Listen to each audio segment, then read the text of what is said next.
Bismillahirrahmanirrahim. Assalamualaikum warahmatullahi wabarakatuh.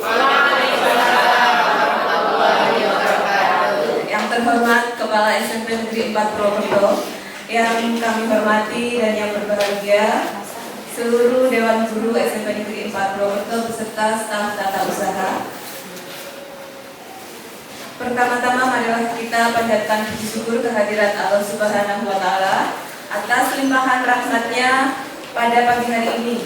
Kita dapat melaksanakan atau mengikuti diseminasi aksi nyata budaya positif yang hari ini akan dipresentasikan oleh rekan kita Ibu Teresia Warsini MPD. Salawat dan salam selalu kita haturkan kepada junjungan kita Nabi Agung Muhammad SAW. Bapak Ibu yang kami hormati, untuk mengawali kegiatan pada acara diseminasi hari ini, marilah kita buka terlebih dahulu dengan melafal basmalah bagi yang beragama Muslim. Terima kasih. Untuk acara selanjutnya yaitu menyanyikan lagu Indonesia Raya yang akan dipimpin oleh Ibu Lucy. Hadirin dimohon berdiri.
Terima kasih. Hadirin dimohon duduk kembali. Selanjutnya, sambutan dan motivasi dari Kepala Sekolah kepada Bapak Ratmoko SPDN. Assalamualaikum warahmatullahi wabarakatuh.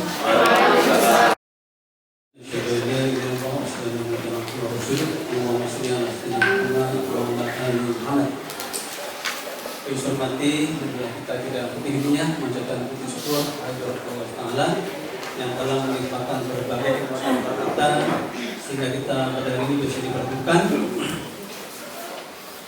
dalam kegiatan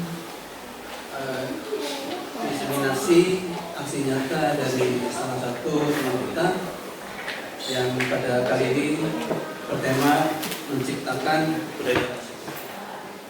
Salawat dan salam semoga tercurahkan kepada Muhammad sallallahu alaihi wasallam. Bismillahirrahmanirrahim. Sebagaimana kita ketahui bahwa di sekolah kita ada beberapa teman kita yang menjadi guru penggerak, calon guru penggerak ya, masih calon. Dan kali ini nanti Tere akan mempresentasikan aksi nyatanya yang berkaitan dengan menciptakan budaya positif. Ini salah satu tema yang sangat baik buat kita semuanya. Saya akan berharap nanti dari presentasi ini bisa dipahami oleh kita semuanya dan ditindaklanjuti sebagai salah satu penerapan dari kurikulum Merdeka. Bisa mati dengan adanya budaya positif ini, kita berharap semuanya bahwa nanti menjadi kebiasaan di sekolah kita yang nanti dapat diterapkan kepada anak kita, sehingga nanti penerapan dari kurikulum Merdeka ini benar-benar bisa dirasakan, dinikmati oleh kita semuanya, sehingga kita semuanya yakin bahwa dengan adanya kurikulum Merdeka ini nanti sekolah kita akan menjadi sekolah yang nyaman, yang tidak ada perundungan, tidak ada kenakalan-kenakalan anak kita, karena kita yakin bahwa dengan budaya positif ini akan menciptakan generasi muda kita, generasi yang baik, yang selalu berpikir positif dan selalu mengedepankan yang baik. Kami ucapkan selamat kepada Bu Tere untuk bisa memprioritaskan dengan baik dan semuanya, dan juga mohon kerjasamanya sehingga nanti kegiatan ini besok terselenggara dengan sebaik. Saya kira itu yang disampaikan. Akhirnya, Assalamualaikum warahmatullahi wabarakatuh. Terima kasih kepada Kepala Sekolah yang telah memberikan motivasi kepada kami.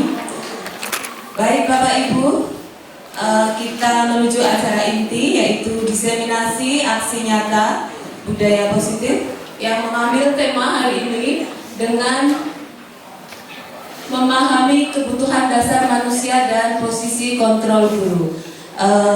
Kegiatan ini merupakan tugas kami di pendidikan guru penggerak, sehingga kami harus melakukan ini ya. Dan silakan Bu Tere untuk segera bersaksikan. Ya, give applause untuk Bu Tere. Assalamualaikum warahmatullahi wabarakatuh. Waalaikumsalam. Pertama, kita panjatkan puji syukur kita kehadirat Tuhan Yang Maha Esa. Hari ini kita semuanya diberi sehat nih Bapak Ibu. Alhamdulillah. Atas nikmat sehat dan hal-hal yang boleh kita nikmati hari ini, cuaca bagus dan kita masih bisa kembali dengan teman-teman. Saya juga mengucapkan terima kasih pada yang terhormat Bapak Kepala Sekolah atas waktu yang diberikan di pagi ini untuk 1 jam ke depan, dan juga terima kasih kepada Bapak Ibu yang berkenan untuk mengikuti diseminasi saya ini. Saya akan melakukan aksi nyata, yaitu menciptakan budaya positif dengan memahami kebutuhan dasar manusia dan posisi kontrol guru.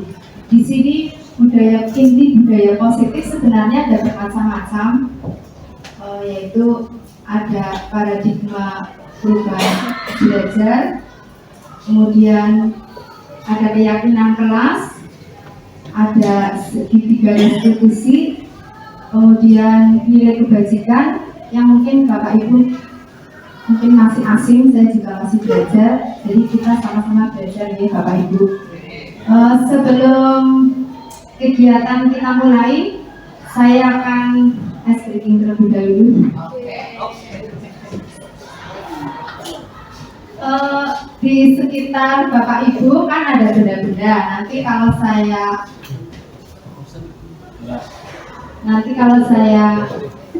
menyebut warna hijau, ambil semua barang yang berwarna hijau. Tapi cukup satu saja, kan tidak semuanya diambil. Ini yang ditunjukkan ke saya. Oke, Bapak Ibu. Oke.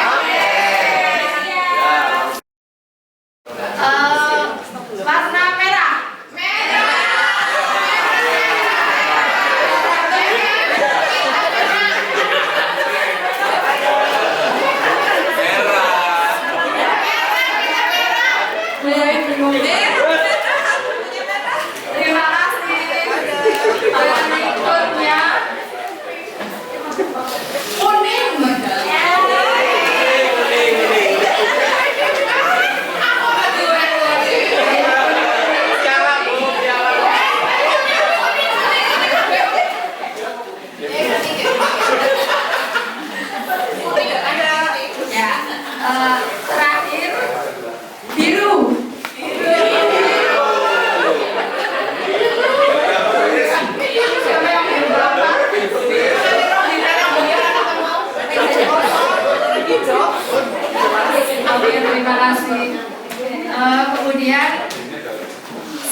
Bapak Ibu, ini biar kami ya. Ini nanti Bapak Ibu itu melakukan apa yang saya katakan. Ya, yang saya katakan. Tangan ke atas. Berdiri apa berdiri? Oke, berdiri ya. Tapi kalau berdiri nanti saya kelihatan ya dari sana. Ayo duduk aja deh.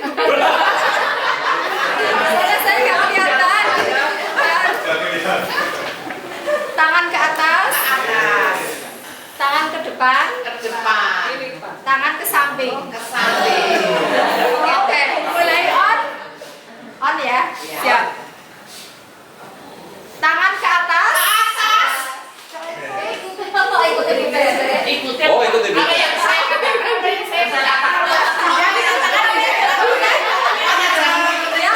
katakan dong. Ikuti yang saya katakan kan? Ya. Tangan ke depan. Ke atas.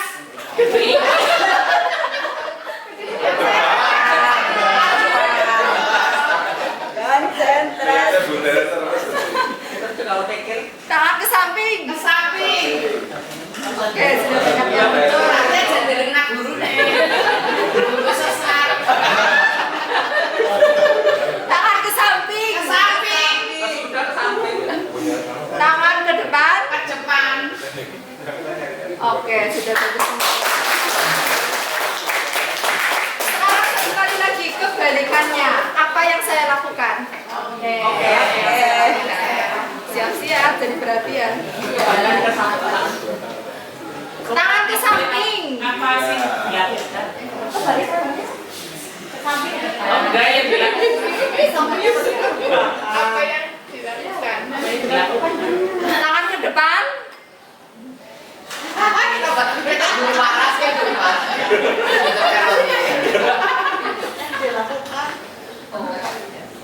Ya, Bapak tidak konsen.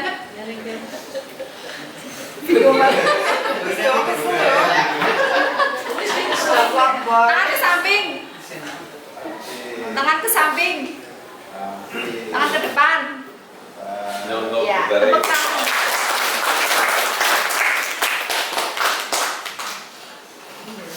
Oke, kita lanjut. Monggo dilanjut Pak Menteri. Ini yang tadi saya sampaikan. Sebelum mulai, menurut Bapak Ibu itu budaya positif itu yang bagaimana sih? Atau contohnya saja? Berikan contoh salah satu budaya positif yang pernah atau sering dilakukan oleh sekolah kita. Terus siapa panah?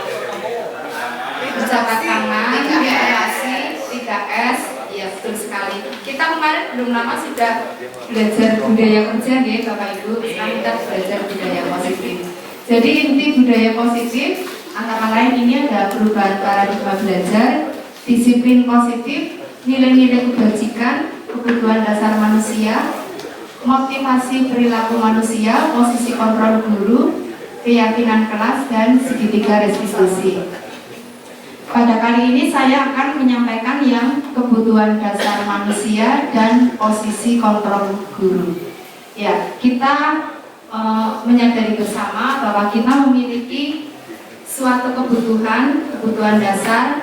Zaman belajar di sekolah menengah dulu saya mendengar ada kebutuhan, kalau di guru IPS, ya, primer, sekunder, dan tersier ya.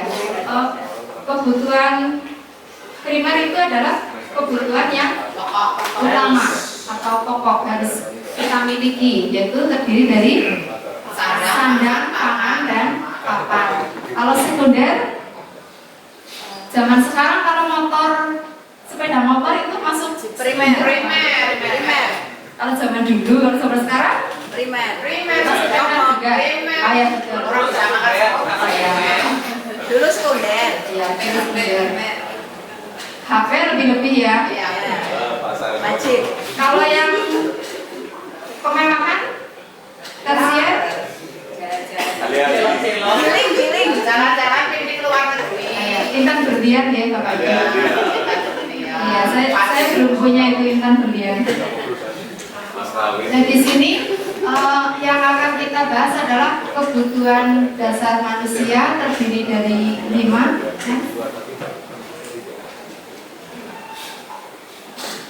Kebutuhan dasar manusia adalah segala sesuatu yang kita lakukan untuk mendapatkan apa yang kita inginkan. Seluruh tindakan yang kita lakukan memiliki tujuan tertentu, dan semua usaha yang terbaik yang kita lakukan adalah dalam rangka agar kebutuhan dasar kita terpenuhi dengan baik. Sebagai contoh, saya itu memiliki kebutuhan merasa ingin diterima oleh teman-teman. Bapak Ibu juga saya yakin seperti itu. Jadi ketika saya akan berangkat ke sekolah, ketika mungkin Bu Endah nge-share harus hari ini seragam apa, saya sebaik mungkin akan mengenakan seragam karena saya ingin diterima oleh teman dengan harapan kan seperti itu. Itu salah satu contoh kebutuhan ingin diterima oleh orang lain.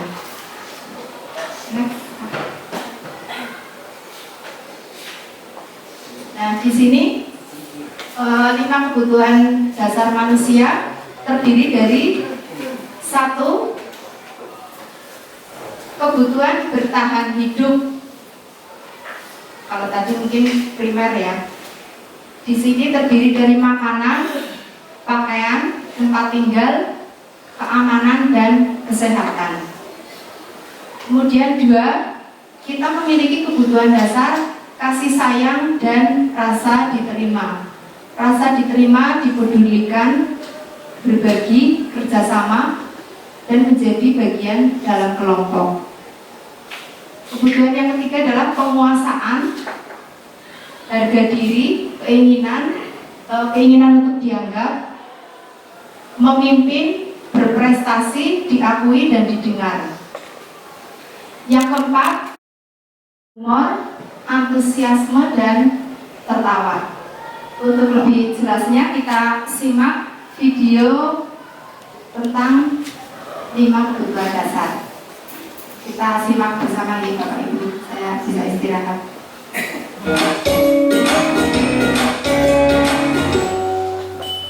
Salam dan bahagia Ibu dan Bapak guru hebat.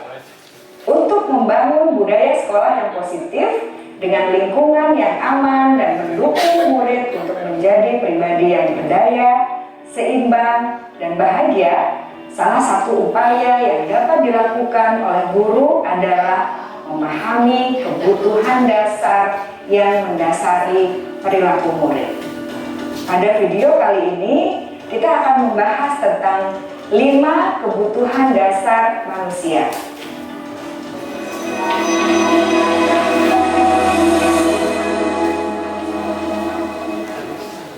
Ki Hajar Dewantara dalam salah satu kutipannya menyatakan, kita ambil contoh perbandingannya dengan hidup tumbuh-tumbuhan.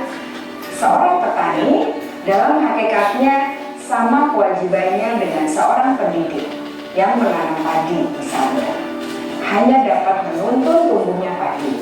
Ia dapat memperbaiki kondisi tanah, memelihara tanaman padi, memberi pupuk dan air, membasmi ulat-ulat atau jamur-jamur yang mengganggu hidup tanaman padi, dan lain sebagainya. Ketika guru memahami kebutuhan apa yang mendasari perilaku murid, dan guru berusaha menuntun dan mendukung murid dalam memenuhi kebutuhannya secara positif, pada hakikatnya guru tersebut ibarat seorang petani yang sedang berusaha memahami kebutuhan masing-masing tanaman, dan ia berusaha namun mereka tidak tahu cara untuk menyampaikannya. Ada 5 kebutuhan dasar manusia menurut Dr. William Glasser, yaitu yang pertama, kebutuhan untuk bertahan hidup atau survival. Yang kedua, kebutuhan untuk merasa diterima atau love and belonging. Yang ketiga, kebutuhan akan kebebasan atau freedom. Yang keempat, kebutuhan akan kesenangan atau fun. Dan yang kelima, kebutuhan akan penguasaan atau power.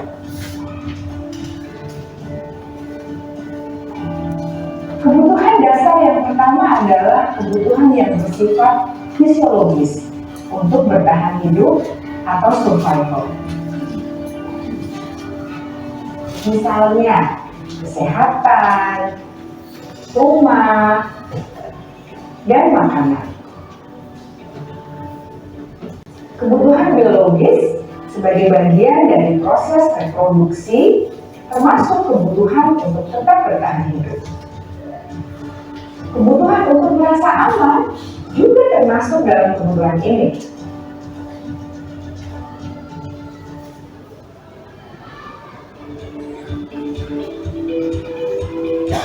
Agar murid dapat belajar dengan baik, kebutuhan mereka akan merasa aman, pangan, sandang, dan papan harus terpenuhi. Bagaimana mungkin mereka dapat belajar dengan baik bila mereka datang ke sekolah dengan perut yang lapar atau bila rumah mereka kebanjiran?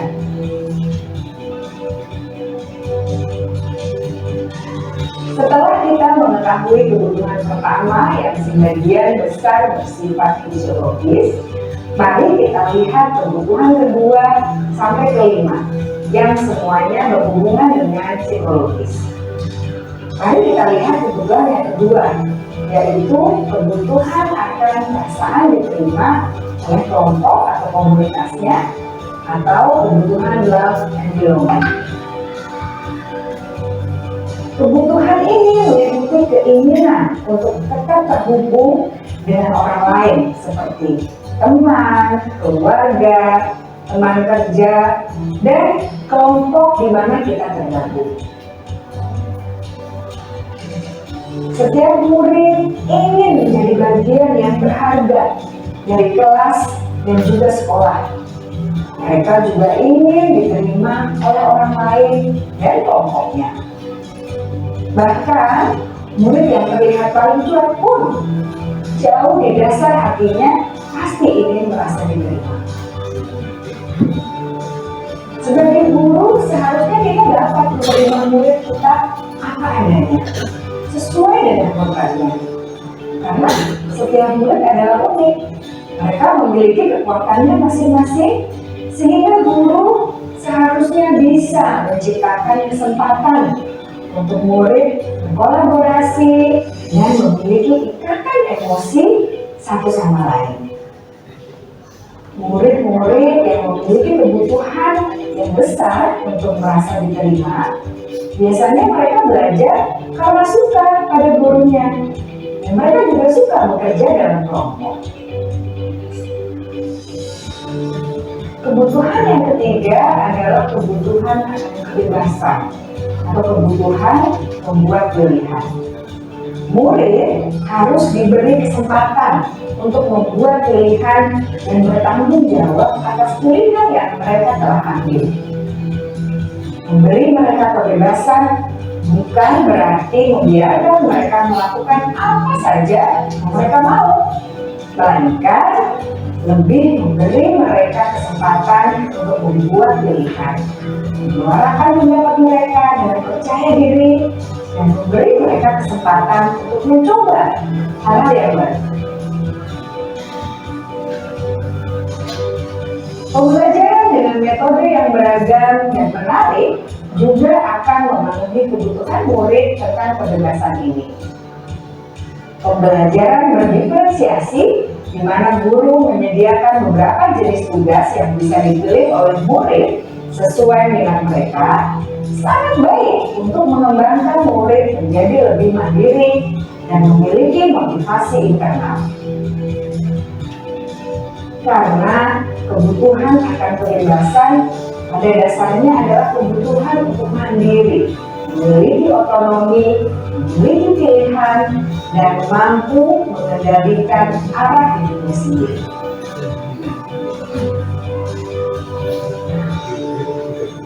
Kebutuhan yang keempat adalah kebutuhan akan kesenangan.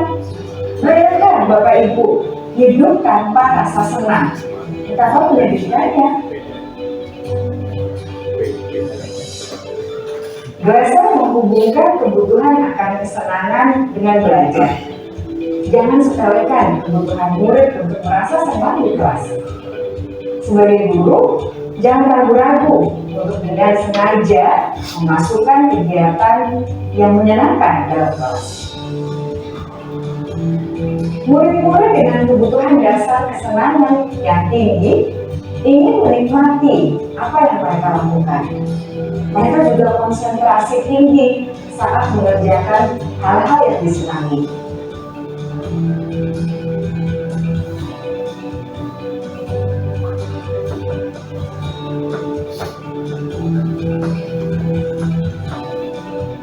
Kebutuhan yang kelima adalah kebutuhan akan penguasaan. Setiap murid memiliki kebutuhan untuk merasa kompeten, menjadi terampil, diakui pencapaian dan keterampilannya, didengarkan, bisa membuat dampak dan pengaruh, dan memiliki rasa harga diri. Mereka sebaiknya diberi kesempatan untuk membuat keputusan tentang hal-hal yang penting dalam hidupnya dan tidak merasa dikontrol oleh sistem sekolah. Pada murid yang telah menginjak usia remaja, seringkali mereka merasa tidak memegang kendali atas kehidupannya sendiri, karena guru kerap kali berpengaruh dalam mengambil keputusan. Murid-murid yang memiliki kebutuhan dasar akan penguasaan yang tinggi biasanya selalu ingin menjadi pemimpin. Mereka juga suka mengamati sebelum mencoba hal-hal yang baru. Mereka juga perfeksionis dan merasa kecewa bila melakukan kesalahan.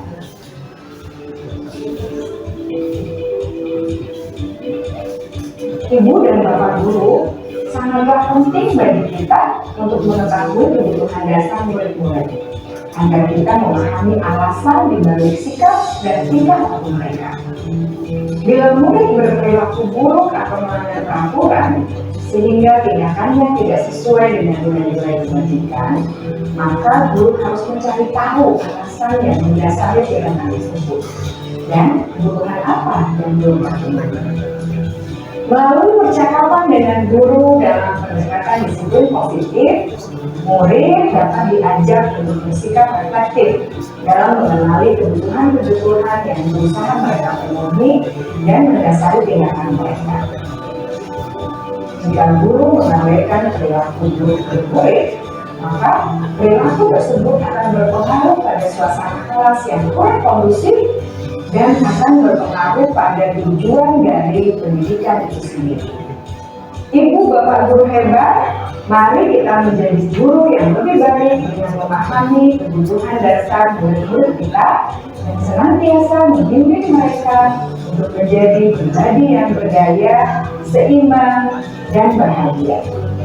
Salam dan bahagia, Ibu dan Bapak guru hebat.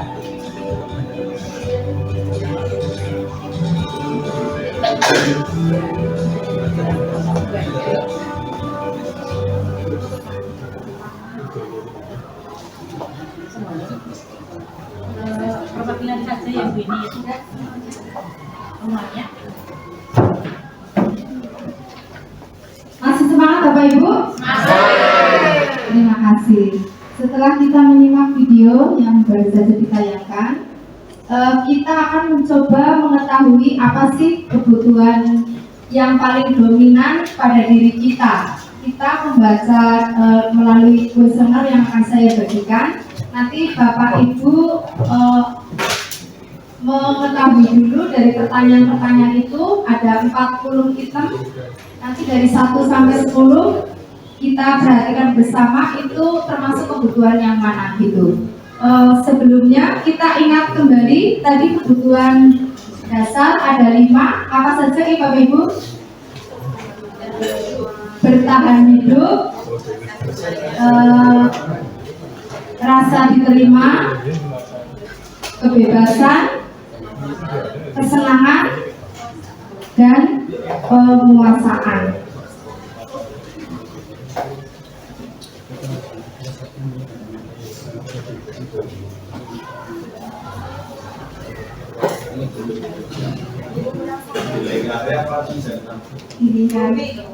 Baik Bapak Ibu, di meja Bapak Ibu sudah ada lembar kuesioner. Monggo disiapkan alat tulis.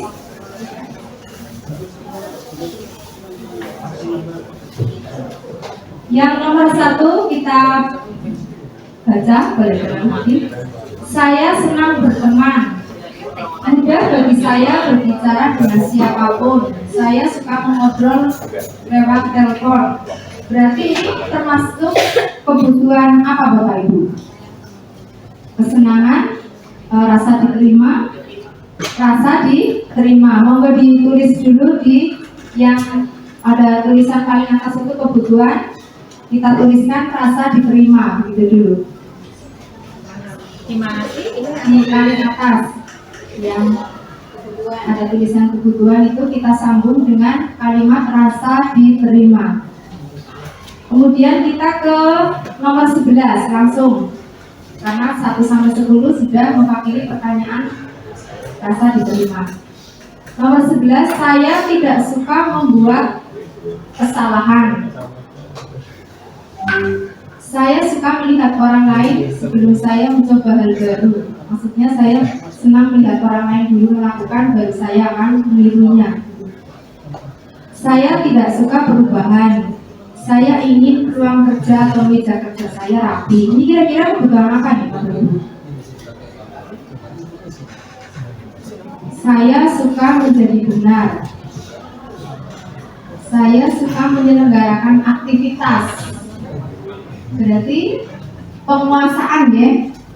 Ya, silakan ditulis penguasaan.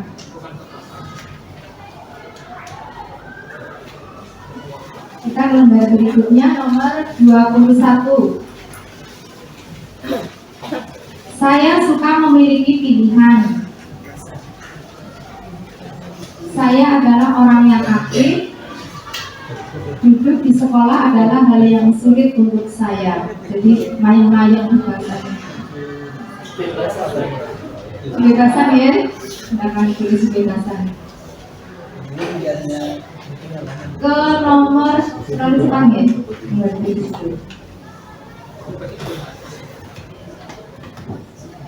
kita ke 31. Saya lebih sering tertawa, kesenangan sudah kelihatan Bapak Ibu.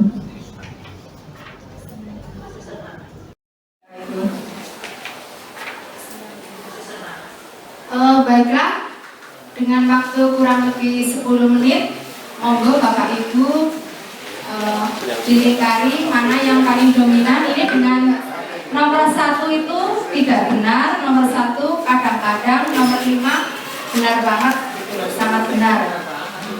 Ini tidak ada namanya, jadi jujur saja kepada diri sendiri. Semakin nilainya banyak berarti di tempat itulah kita memiliki kebutuhan dasar yang paling besar.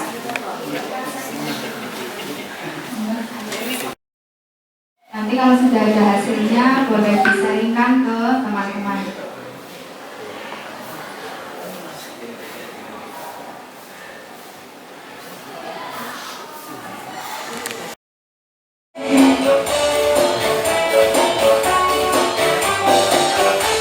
Karena masih dijelaskan, kita sambil mendengarkan obrolan ya Bapak Ibu.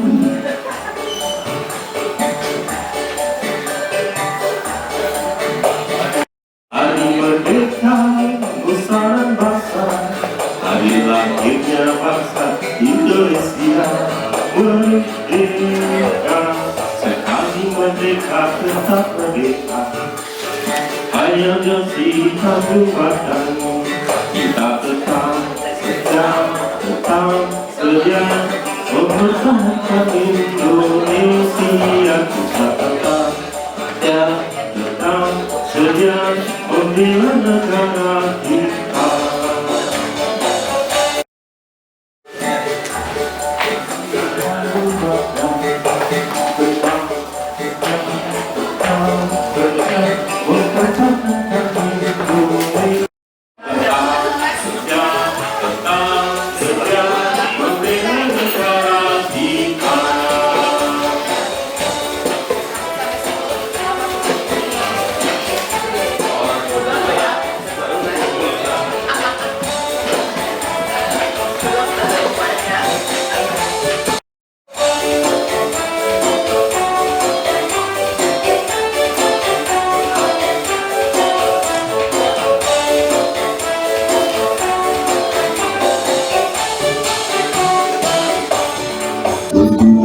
Agustus tahun 45. Itulah hari kemerdekaan kita. Hari merdeka besar bangsa. Hari lahirnya bangsa Indonesia. Merdeka, hari merdeka kita merdeka. Selamanya masih dengan badan. Dari perkebutuhan. Jadi mana yang tadi sebenarnya paling tinggi perkebutuhan.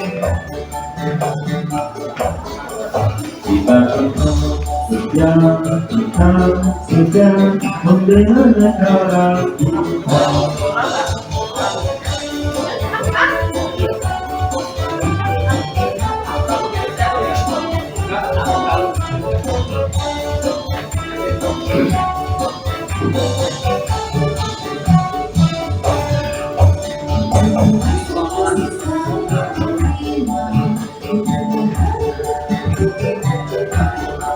Hari merdeka Nusantara bangsa, hari lahirnya bangsa Indonesia.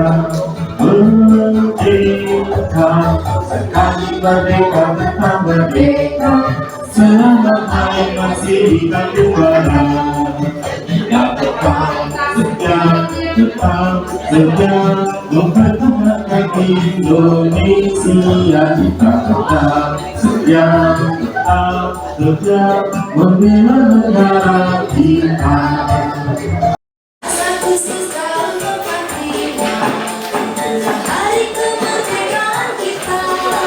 Hari merdeka nusa dan bangsa, hari lahirnya bangsa Indonesia. Merdeka, sekali merdeka tetap merdeka. Selamat raya masih di kandung badan. Kita tetap setia mempertahankan Indonesia. Kita tetap setia membela negara kita.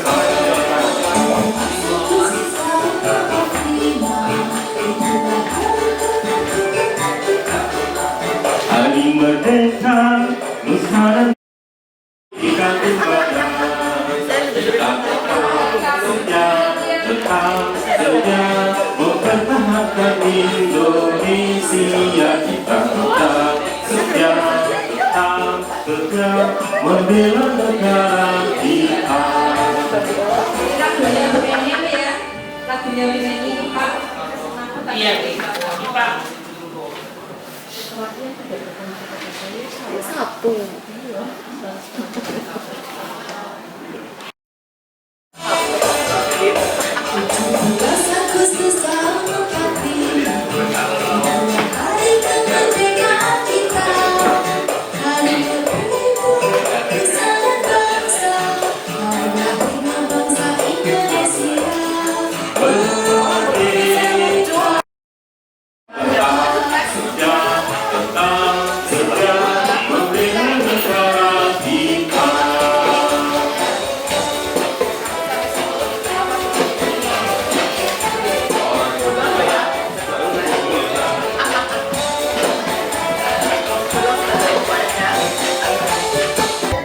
Bagaimana Bapak Ibu?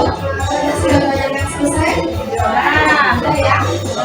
Sebelum saya menanyakan hasilnya, bagaimana kita goyang bareng dengan penyanyian dari Merdeka? Oke. Yuk, berdiri.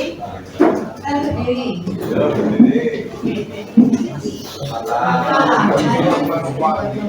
Ayo Mbak, kita goyang Mbak.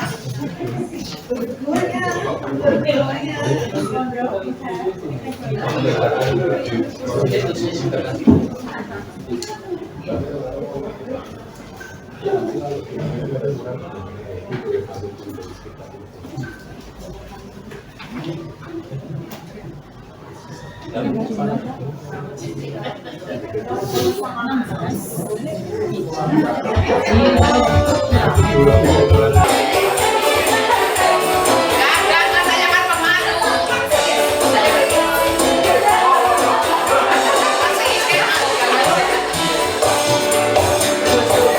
Agustus tahun 45, itulah hari kemerdekaan.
Bapak Ibu, mungkin di antara Bapak Ibu ada yang mau men-sharingkan hasilnya.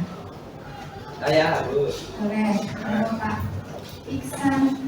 Taruh Nur Fahmi, MPD. Ya, terima kasih. Mohon izin sampaikan dari Pak Media dan Media Media. Rasa diterima saya 32, kemudian penguasaan saya 34, kemudian kebebasan saya 30, kesenangan saya 36. Jadi saya paling tinggi kesenangan. Koya-koya. Pasrah. Ada banyak koya-koya. Terima kasih. Terima kasih, ada teman kita Pak Iksan yang sudah men-sharingkan. Jadi kebutuhan paling tinggi adalah kesenangan. Kira-kira sesuai nggak dengan perasaan sehari-hari Pak Iksan? Oh, saya senang apalagi kalau ada Islam, saya senang banget. Saya sebenarnya senang. Pak Iksan karena ada teman Pak Iksan yang memiliki kebutuhan yang sangat tinggi kesenangan. Pelampiasan kebutuhan. Itu setiap hari. Lo berarti rasa diterimanya rendah.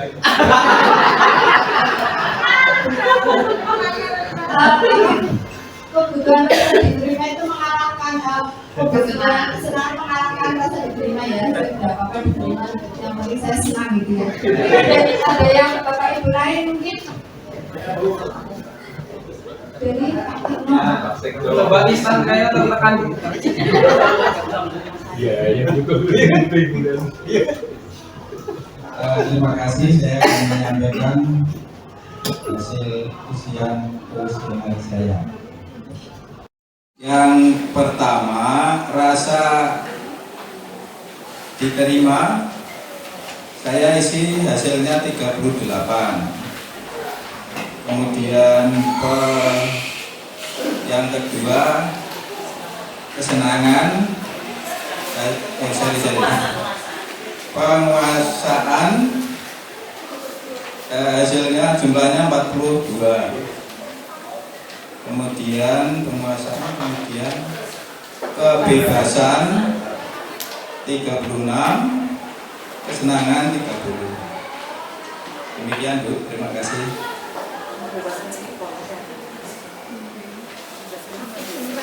Terima kasih pada Pak Tino. Berarti Pak Tino itu paling tinggi penguasaan ya Pak. Ya berarti Pak Tino ini cocok jadi pemimpin ini berarti. Jalan kepala cuma ada jadi.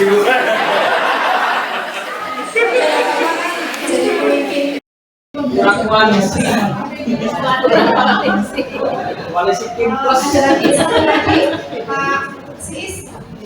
Ini setelah saya isi kayaknya sesuai kenyataan hidup saya Bu. Ya, rasa diterima itu 34, penguasaan itu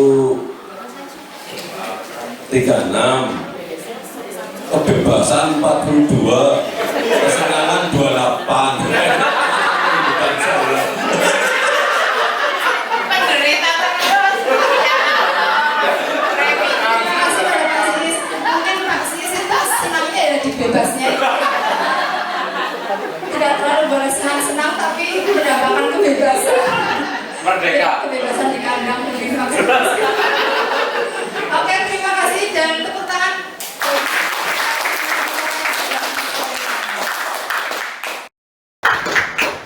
Masih semangat ya? Kita lanjut ke materi yang kedua yaitu 5 posisi kontrol. Apa yang dimaksud dengan 5 posisi kontrol? Kita lanjutkan Pak Musi.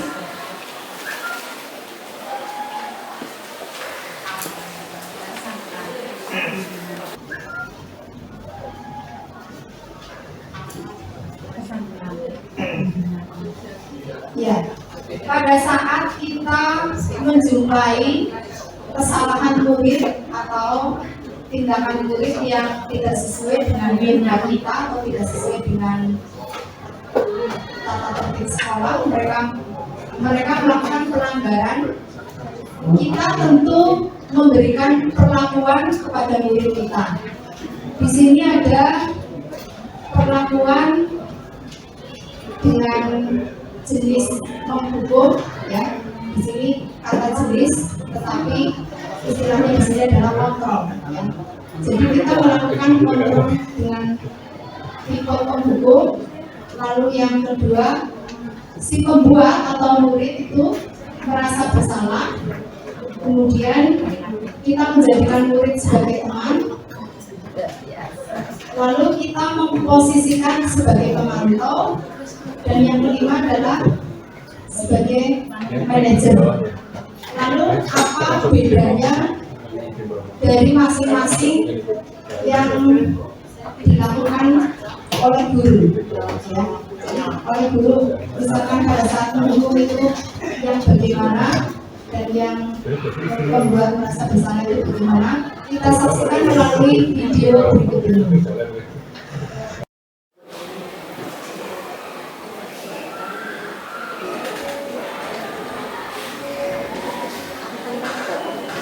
Salam bahagia Ibu dan Bapak Guru hebat. Dalam penerapan disiplin positif restitusi, salah satu program yang dikembangkan adalah 5 posisi kontrol. 5 posisi kontrol dalam restitusi adalah proses perjalanan seorang pendidik agar dapat mengenali dirinya. Pada video kali ini, kita akan membahas tentang 5 posisi kontrol yang dikembangkan oleh Diane Gosling dan contoh penerapannya.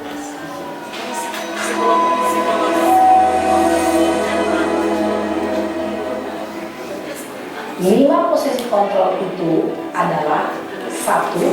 Posisi penghukum, 2. Posisi pembuat merasa bersalah, 3. Posisi teman, 4. Posisi pemantau atau monitor, dan 5. Posisi manajer. Untuk lebih memahami kelima posisi tersebut, mari kita saksikan kasus Naren yang terlambat hadir 20 menit di sekolah dan melihat bagaimana kelima posisi kontrol dalam menghadapi masalah tersebut.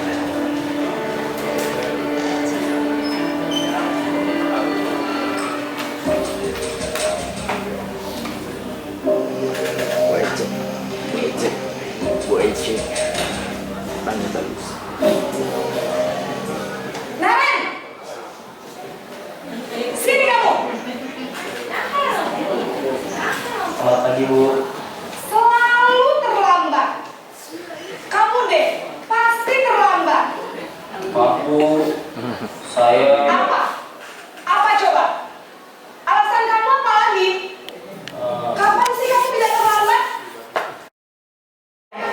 Jadi nanti jam 9.30 pas istirahat, kamu harus tinggal di kelas, kerjakan tugas tambahan untuk ketertinggalan kamu, ya? baik, Bu. Posisi pemantau mengandalkan penghitungan atau data untuk mengontrol murid. Guru mengarahkan murid berdasarkan peraturan dan konsekuensi. Seorang pemantau menunjukkan bahasa tubuh dan ekspresi wajah yang datar dan cenderung formal.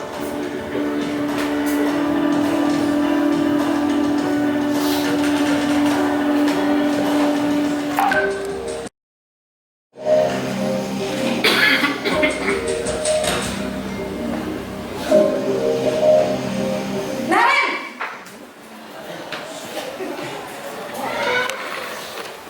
Selamat pagi, Bu. Selamat pagi, Naren. Maaf, Bu. Saya terlambat. Iya, sekolah masuknya jam 7, sekarang sudah jam 7.20. Jadi sekarang bagaimana ini, Naren? Maaf, Bu. Saya lupa setel alarm saya semalam. Baiklah, menurut kamu, keyakinan sekolah yang mana yang perlu kamu tingkatkan? Menghargai diri sendiri dan orang lain mungkin, ya, Bu. Setuju. Jadi, apakah Naren meyakini prinsip saling menghormati tersebut? Iya, Bu. Saya meyakininya. Apakah Naren bersedia memperbaiki masalah keterlambatan ini? Bersedia, Bu. Bagaimana kalau memperbaiki masalah keterlambatan ini? Saya akan coba untuk tidak lupa menyetel alarm saya, Bu. Baik, kalau Naren lupa menyetel alarm di rumah, ada orang yang kira-kira bisa bantu mengingatkan tidak? Ada, Bu. Kakak saya, Kak Emma. Ada lagi selain Kak Emma? Selain Kak Emma, ada ibu saya. Baik, jadi yang mengingatkan Naren adalah Kak Emma dan ibu kamu ya. Kira-kira akan mulai setel alarm kapan nih Naren? Setelah pulang sekolah, akan segera saya lakukan. Baik, jadi Naren akan setel alarm untuk bangun besok pagi dan akan diingatkan oleh kakak dan ibunda Naren ya. Ada lagi yang mungkin perlu dilakukan Naren? Agar tidak terlambat bangun lagi. Tidak ada, Bu. Baik Naren, terima kasih untuk kerjasama kamu. Sekarang kamu perlu kembali ke kelas untuk belajar. Yang kedua, reaksi membuat menjadi merasa bersalah. Yang ketiga, teman. Keempat, pemantau. Yang kelima adalah manajer. Mungkin Bapak Ibu ada yang mau men-sharingkan selama ini Bapak Ibu. Kalau saya terus terang membuat rasa bersalah Bapak Ibu.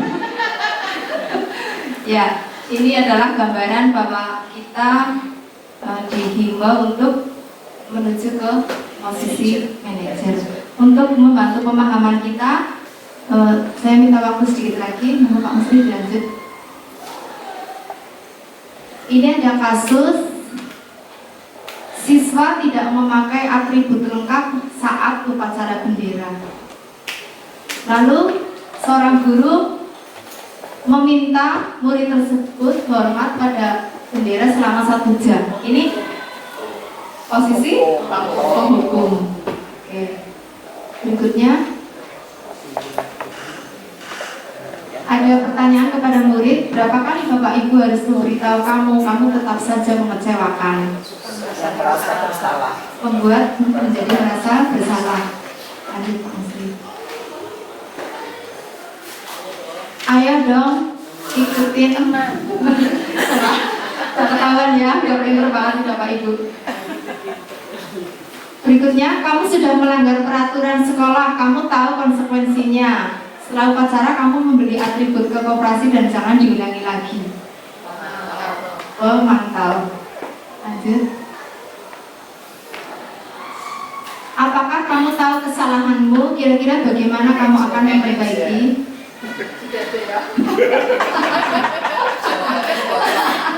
Betul. Ya lanjut Pak Musri. Posisi kontrol apakah kalimat ini? Kamu harus mengganti kertas tugas teman yang telah dicoret-coret.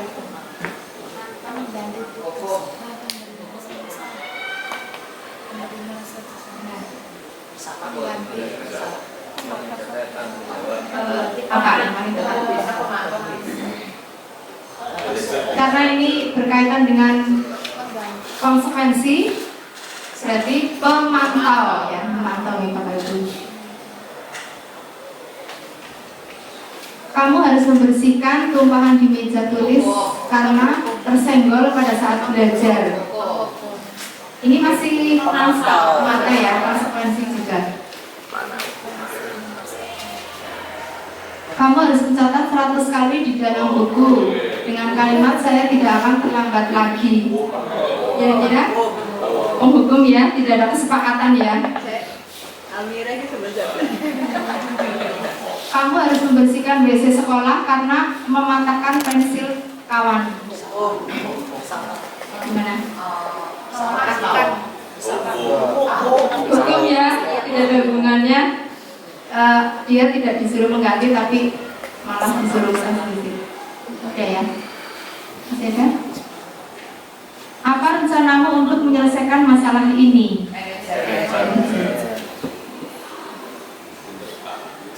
Oh, masih ada lagi. Kamu tidak akan mendapatkan nilai jika tidak mengerjakan tugas. Mantau karena konsekuensi.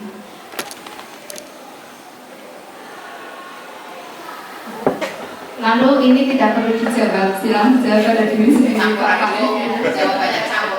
Oke, terima kasih atas kebersamaan kita. Terima kasih. Saya akhiri, kalau ada tingkah laku saya yang kurang membuat hati Bapak Ibu kurang berkenan, saya minta maaf ya Bapak Ibu.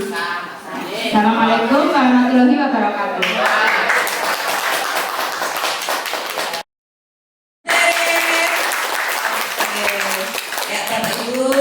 Demikianlah pembelajaran tentang disiplin positif bertema posisi kontrol dan kebutuhan dasar manusia ya. Semoga kita semua menjadi Bapak Ibu guru yang lebih baik lagi dalam membimbing menuntut.